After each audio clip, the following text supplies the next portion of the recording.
ഒരു പറ ചോറുണ്ണാനുള്ള ടേസ്റ്റ് ഈ ഒരു ചമ്മന്തിക്ക് ഉണ്ട് കേട്ടോ.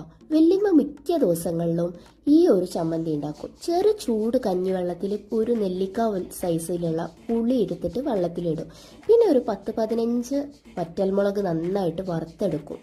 പിന്നെ കുറച്ച് വെളിച്ചെണ്ണ ഒഴിച്ചിട്ട് അതിലേക്ക് ഒരു 20-25 ചെറിയ ഉള്ളിയും കൂടി എടുത്ത് നന്നായിട്ട് വഴറ്റിയെടുക്കും. പിന്നെ ഇത് നന്നായിട്ട് കുത്തി ഉടക്കണ പരിപാടിയാണ് കേട്ടോ.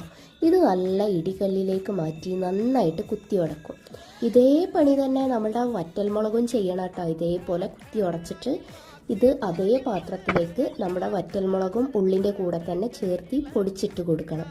പിന്നെ ഇതിലേക്ക് നല്ല ആവശ്യത്തിനുള്ള ഉപ്പും അതേപോലെ തന്നെ നമ്മൾ നേരത്തെ കഞ്ഞിവെള്ളത്തിലിട്ട് വെച്ചല്ലോ കുറച്ച് പുളി, അതിൻ്റെ ചാറും പിന്നെ ഒരു പിഞ്ച് ശർക്കരൻ്റെ തുണ്ടും കുറച്ച് വെളിച്ചെണ്ണയും കൂടി വെച്ചാൽ എൻ്റെ സാറേ വേറെ ലെവൽ. ട്രൈ ചെയ്യാൻ